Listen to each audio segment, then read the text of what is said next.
Naron, dito na naman tayo sa another episode ng ating vlogs, Badong Aratilis po. Pag-uusapan natin ngayon, ito po, no, matapos pong makausap si Subiri, si Mig Subiri ni Martin Romualdez at ni Pangulong Marcos, mukhang priority na po. Ito po, tinalakay na po, in-announce na po ni Subiri na magiging priority na po ng Senado ito pong Chacha. Grabe po. Hindi ko na po maintindihan kung ano po nagaganap sa ating buhay. Ah, ang alam ko po, ang pamahalaan ay dapat priority yung pagtugon sa mga suliranin ng Pilipinas. Okay, marami po tayong pag-uusapan. Sa kabila po ng lahat ng suliranin, iisa-isahin po natin yan. Meron naman kasi silang lusot na, no? Lahat ng suliranin na nagaganap ngayon 2024 ay isisi na lang natin yan. Kasalanan lahat yan ni Duterte. Kaya wala na tayong dapat problemahin, di ba? Kasi lahat po yan, yung nangyayari, mangyayari pa lang, ha? Mahilig po akong manghingi ng pangkape. Gusto niyo po ba akong pakapehin? Ang aga. Wala pong problema ron. Okay, lahat po na nangyayari sa Pilipinas at mangyayari pa, sinabi na po yan, inunahan na po tayo ng mga BBM supporters na yan po ay isisisi lang nila sa mga Duterte. Kaya Chacha na lang po ang priority, hindi na po yung pagtugon sa mga problema. Yan po mga pag-uusapan natin, pero bago yan, kung bago ka pa lang dito sa ating channel, mag-subscribe ka na. Dahil ang aga nating na pagpapatayan. Okay. Ito po, unahin po muna natin to. Halimbawa po na lahat na lang ng bagay ay paano po nila naka-all out po ngayon lahat ng BBM, lahat ng tambaluslos, lahat po ng mga kakamping, dilawan, makabayan, mga NPA, at iba pa, nakatutok po sa paninira sa mga Duterte. Ito po pinakamagandang halimbawa. Walang kamalay-malay si Duterte rito, pero tira pa rin kay Duterte. Matagal na pong wala sa ito po, Taiwan has consistently asserted its independence from China. Conversely, the Duterte administration in the Philippines has shown a tendency towards closer integration with China. Duterte is crazy.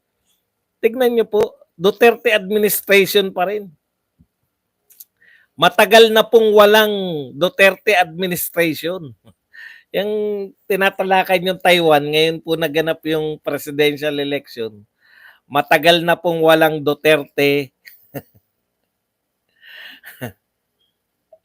administration. Di po ba?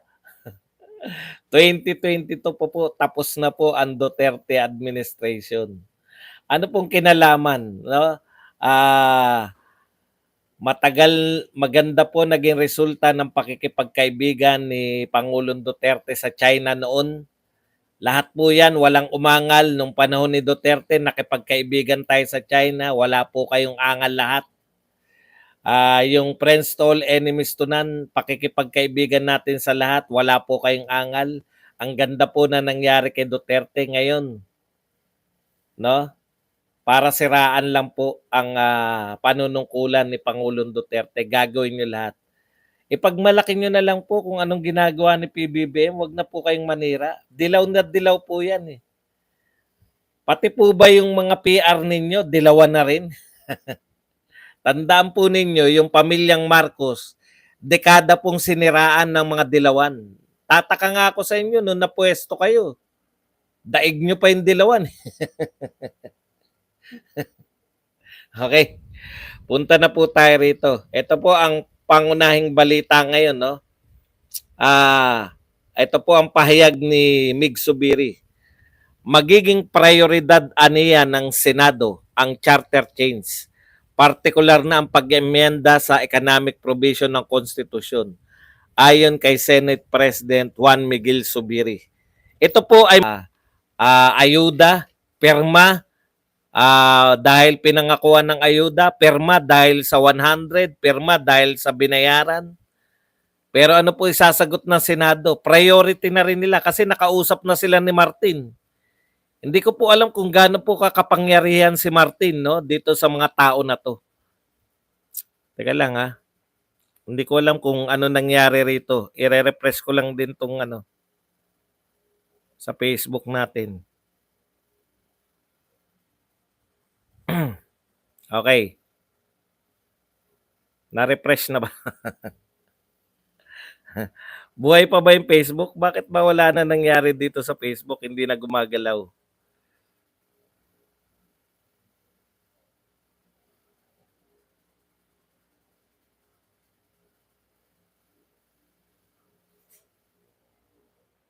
Resume. Ayaw na. Okay. Balik po tayo rito sa atin, no? Prioridad ninyo yung Chacha. Alam po ninyo kung bakit may gobyerno. Mag-real talk po tayo mga kapatid, no? Bakit po ba meron ng pamahalaan? Ang pamahalaan po para po yan tumugon, no? Teka lang po muna, meron lang po muna tayo bago po tayo pumunta diyan. Si Senator Amy, nakakahalata po ako, no? Si Senator Amy, ang dami po niyang sinasabi laban dito kay Martin. 'Di ba? Marami po siyang maling nakikita sa ginagawa ni Martin. At the same time, nililigtas niya po yung kanyang kapatid. 'Di ba? Napupunan niyo ba? Si Amy Marcos, ang katutak yung batikos kay Martin. Pero dito po kay bakit ganyan yung message mo, Ram? Pero pera Boss Badong. Anong pera? Okay.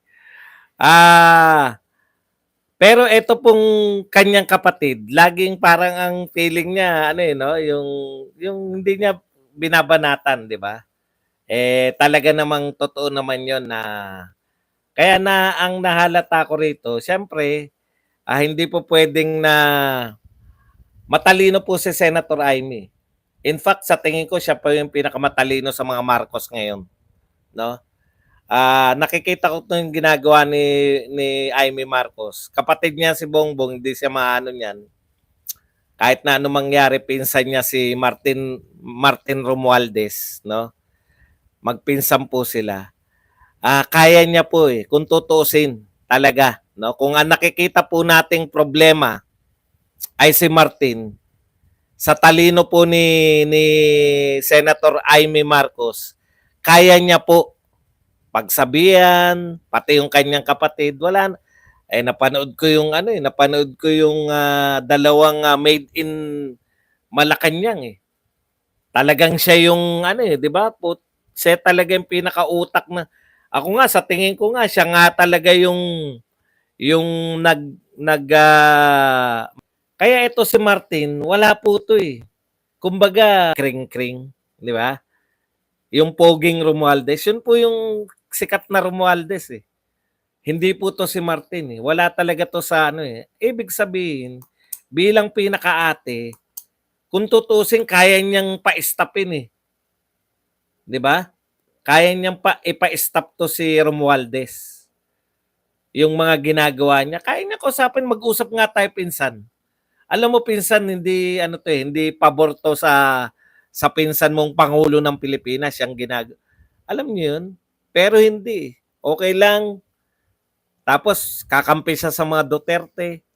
Parang both sides, yung isa kadugo niya, yung isa kakampi niya, wala siyang 'di ba? Walang ang tingin ko playing safe Meron pa ring ugnay sa kapangyarihan yung mga Marcos kahit na sino magtagumpay. Matalo man si Martin, manalo man si Sara, dikit pa rin yung mga Marcos sa mga Duterte through Amy Marcos, no? Manalo man, madurog man yung mga Duterte, magwagi man yung mga kadugo niya, kadugo siya Kaya ang point ko, hindi ako maniniwala na na mamamayagpag din. Mula na rin po sa tignan niyo po ito na-shock po ako. Mukhang may tinitira sila na parang kilala natin.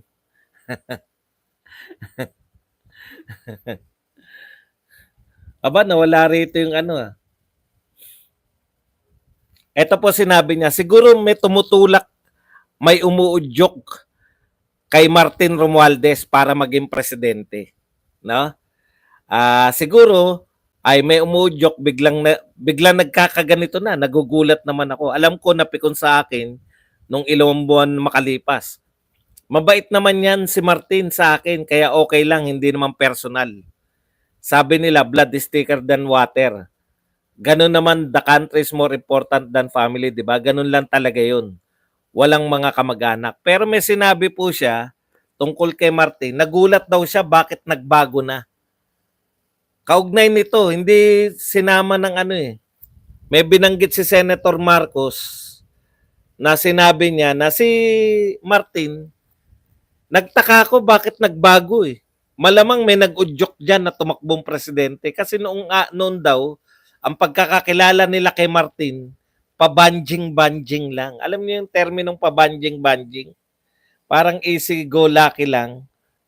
Bakit na tayo kasi nakita natin si Martin na parang siya yung talaga yung nagmamanipulate kay BBM, yung what Martin wants, Martin gets. Pero yung other side nakikita natin, tapos bakit hindi nila siniseryoso si Martin? Bakit parang tawa-tawa lang si BBM, ting si Martin niloloko-loko lang. Yung pala, meski si Amy Marcos, nagtataka siya, bakit si Martin, dating pabanjing-banjing lang, bakit bago na, no? Ibang uri na to si Martin. Dati pabanjing-banjing lang si Martin. Ngayon medyo baka may nag-udyok sa kanya na presidente o saving the blood no, relative, no? Sinasabi niya na hindi si Martin ang utak niya. Sino kaya yung Sino kaya yung nag-uudyok dito, no? Pero hindi po ako naniniwala. Siya yung nakapronta eh. Siya yung House of Representatives, siya yung nagchat-chatcha eh. Okay. Balik na po tayo rito. Nagtataka lang ako. Pwede niyong patigilin eh. Senador ka, ate ka ng lahat. Ate ka ni Martin, mas matanda ka kay Bongbong, mas matanda ka kay Martin. Pwede mong pagsabihan na, ano ba tong ginagawa niyo? Ang tagal nating bumalik. Wala eh. Sa bagay, lahat naman ng problema, opo, ayun yung nakikita ko talaga. Kung ang sinasabi nito ni Amy Marcos, pabanjing-banjing lang, parang baliwala lang sila kay Martin. Putya, baka ganun lang ginagawa nila. Nagtatrabaho kami. Eto gusto ko, si Martin lang yung pinaka-pinopronta namin. Total, pabanjing. Nakikita ko. Matatalino mga Marcos di ba? Kayo, tignan nyo. Samantalang si Martin, siya yung talagang siya lang yung para sa kanya magalit. Tapos, safe lahat. Kaawa-awa naman. Minsan, maaawa.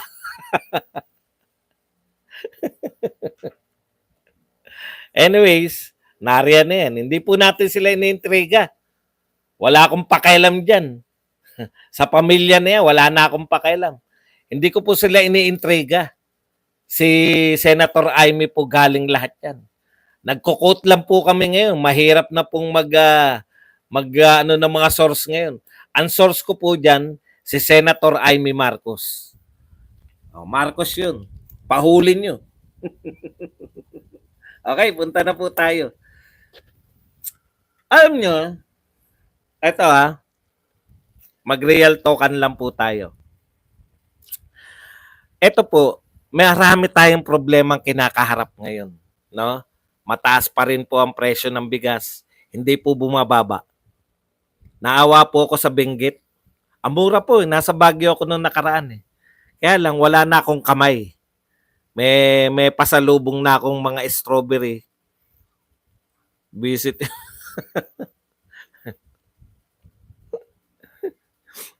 Yung binili ko strawberry, sabi nung ate, 7 araw daw tatagal. 2 araw pa lang, bulokis na.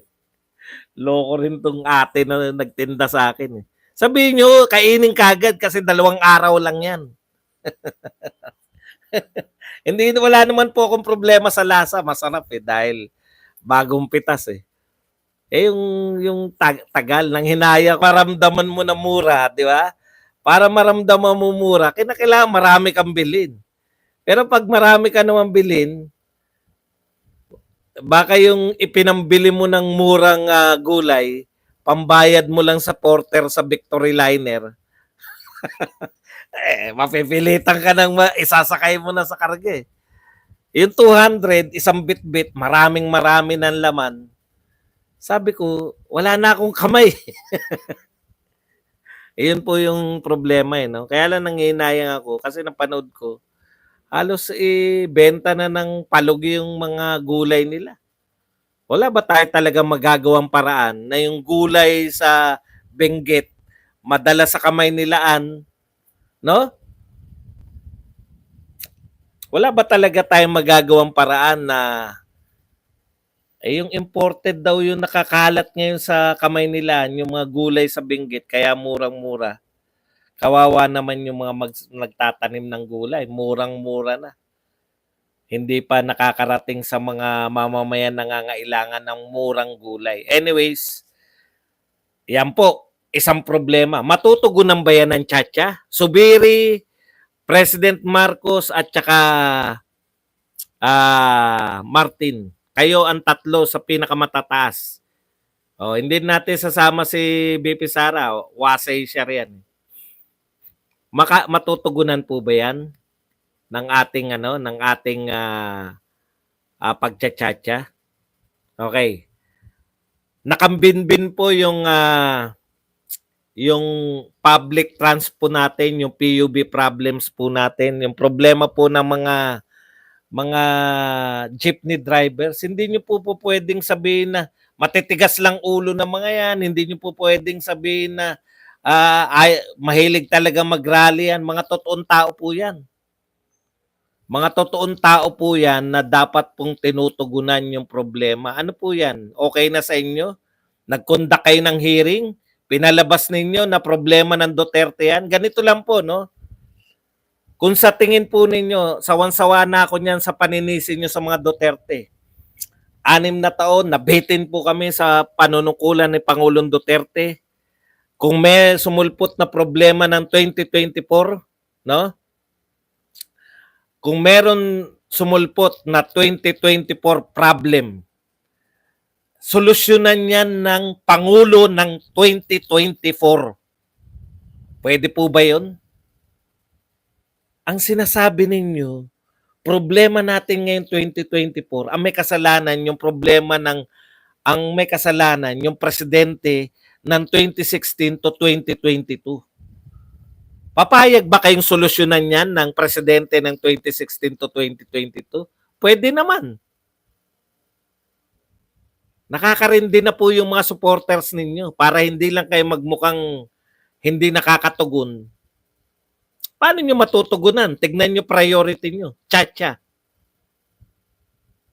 Kawawa yung hindi ba tao yung mga jeepney driver na yan?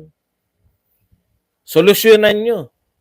Kung sa tingin niyo problema yung PUB modernization, aba, edi wag nyo ipatupad. Kaysa pinapatupad namin to, pero problema to nung nakaraang administrasyon.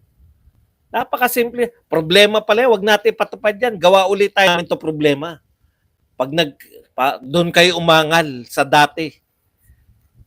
Anong klaseng pagtugon yan? Okay. Ito po. 159,000 ang kakulangan ng classroom ng Pilipinas. Kanino po sinisisi ng mga followers nyo? Wala kasing kwenta yung DepEd Secretary. Puta, kahit po may kwenta, walang kwenta, bobo, matalino ang DepEd Secretary, hindi po niya kayang tugunan ang classroom. Dahil ang classroom po nangangailangan ng pondo. Ang pondo po ay hawak ni Martin at ni PBBM. Okay na yun kasi Duterte naman. Sisina natin sa Duterte yan. Wag na natin tugunan, isisi natin sa Duterte.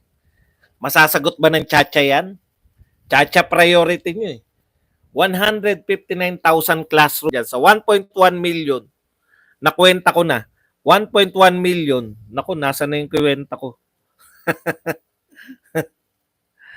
Ang kwenta po natin sa 1.1 million, 145 billion lang yan.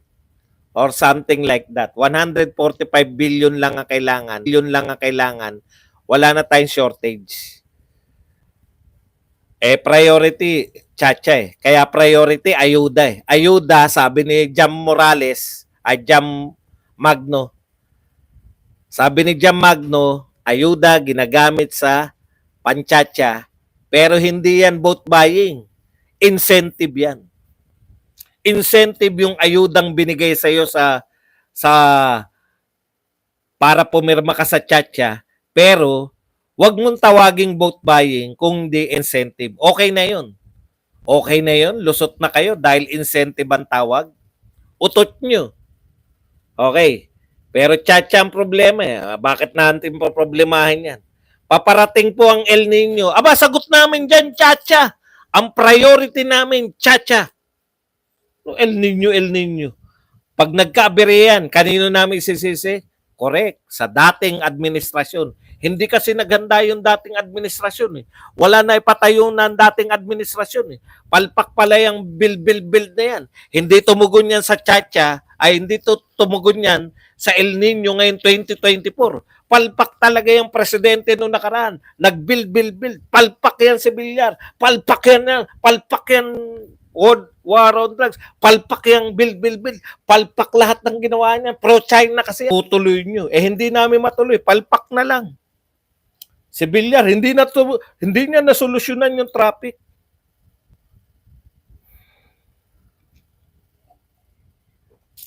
Siraan nyo na lang ng siraan. Dahil ang priority namin, chacha. Ayan sinabi. Akala nyo ba ako nagsabi niyan? Eto, sabihin ko source ko.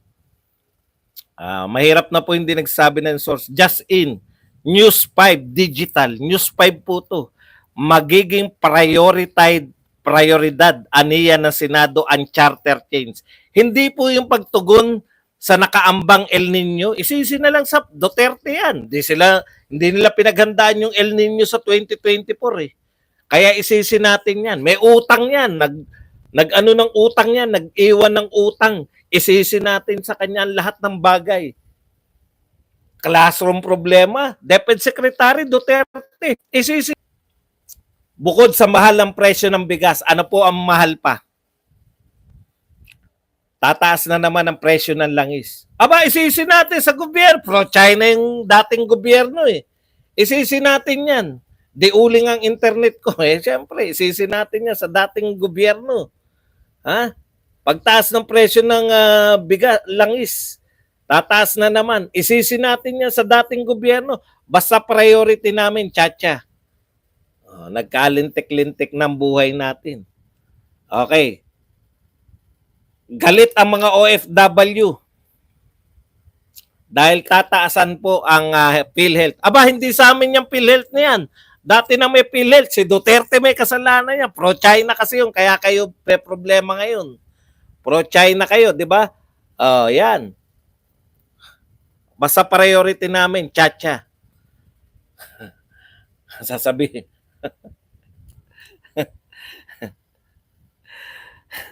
May usapin pa rin. Ito katunayan, natakot pa rin sila. Ito may balita rito.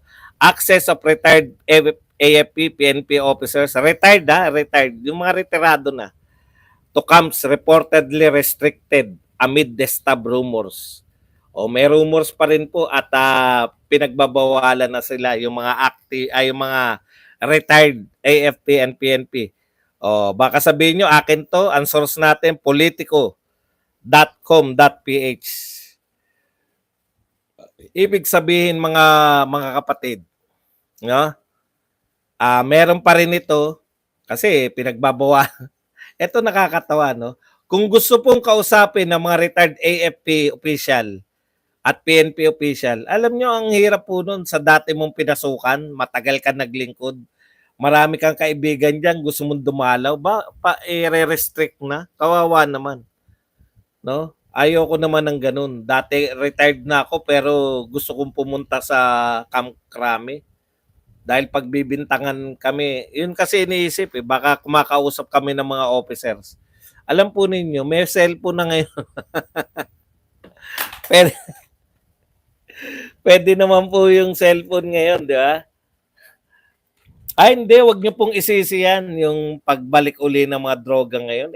Kasalanan ni Pangulong Duterte. May droga pa rin, nag-war on drugs na. Palpak talaga si Duterte. Wala pong perpektong presidente.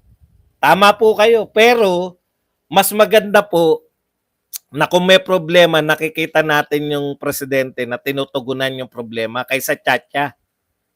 Wala pong perpektong presidente pero hindi po priority dapat yung tiyatya. Huwag tayong maglokohan dito. Dahil nung sila'y nangangampanya, hindi naman nila sinabi, pag namoblema tayo sa bigas, pag namoblema tayo sa presyo, ipaprioritize namin ang tiyatya. Huwag niyo po akong bulahin. Si Pangulong Duterte po, pinangako niya yan, magwa-war on drugs siya. Nag-war on drugs siya ng 6 na taon. Pinangako niya, matapos siyang pagtaksilan nitong mga NPA, tatapusin ko yung NPA, ginawa niya po ang lahat. Yun po yung sinasabi ko. Hanggang ngayon, batikos nyo pa rin, jet ski. Jet ski ba? Nag-jet ski ba? Utot nyo. Kayo mag-jet ski. Kaya nyo ba i-jet ski? Layo-layo, no? Anyways, ang punto ko lang, gawa-gawa lang din ninyong mga vlogger yan, yung balita po. O kami po ang gumawa nito, basahin ko po yung balita. Patunayan po natin dito sa Tokmol na to, si Ram J. Ako po gumawa nitong balita na to. Gawa-gawa lang daw natin itong balita. Ito po ay lumabas sa News 5 Digital. To, tignan nyo ha, kung sino sa amin nagsasabi ng totoo ha. Gawa-gawa lang daw to naming mga vlogger ninyo. Ako may gawa nito. Nabasa ko po to sa Twitter. Just in. Ibig sabihin, kapapasok lang ng balita. 1 hour ago. Ginawa ko lang daw to. Pinadaan ko sa Twitter. Una, pinadaan ko sa News 5. Oy, may balita akong ginawa. Ilabas mo sa Twitter, ha. Tapos ibabalita ko sa aking, sa aking channel. So, gawa-gawa ko lang pala tong News 5 na to. Magiging prioridad niya ng Senado ang charter change. Gawa-gawa ko lang yan. Yan po matapos makipag-usap si Zubiri kay Pangulong Marcos at saka kay Martin Romualdez. Gawa-gawa ko lang din yun kasi nakita ko lang din yan dito sa Twitter eh. Alam niyo po, no? Kaya kami naritong mga vlogger, tama naman na suriin nyo kami.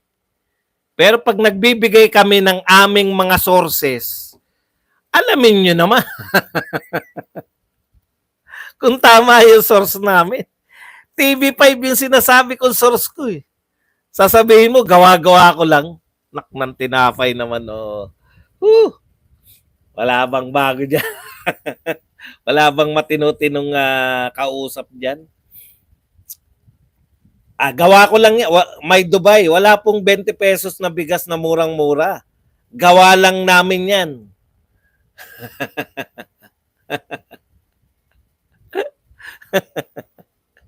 Okay. Ano pa ba? Teka lang ha, baka meron pa tayong nakakalimutan. Ito po, nakakatawa rin 'tong mga mga nung in-announce po ni Marcos, no more active NPA guerrilla fronts. Grabe no, sabi ni JC po nung barangay. Grabe no, yung taga Norte pan tumapos, yung nauna na taga South hindi alam yung strategy na gagawin, samantalang yung panay taguan ng NPA, walang panay taguan ng NPA, walang pwedeng makapantay talaga sa husay ng Marcos, wala. Galing no. Si Marcos daw tumapos, hindi raw alam ni Duterte yung strategy paano tatapusin yung NPA. Wala Wala pong NTF-ELCAC, wala pong anti-terror law na naganap. Ibig sabihin, napakalakas po ng NPA. Isang taon lang, 50 years na problema ng lahat ng Pangulo. Ang tumapos lang si Marcos, isang taon lang mahigit. Galing talaga. Wala, suko na ako. Ganito po ginagawa nila eh. Pag tinuloy yung naunang trabaho ni Pangulong Duterte, hindi nila i-recognize si Pangulong Duterte. In fact, sisiraan pa eh. Hindi raw alam ni Pangulong Duterte kung paano tapusin. Diyos ko, kung hindi sinimula ni Duterte yung mga NTF-ELCAC na yan, nakakaawa po kayo mag-isip, no? Again, para siraan lang po yung mga siraan lang po yung ating Pangulo ng Pilipinas. Okay. Ayan lang po ang ating topic. Pwede na po tayong magbasa ng inyong mga komento.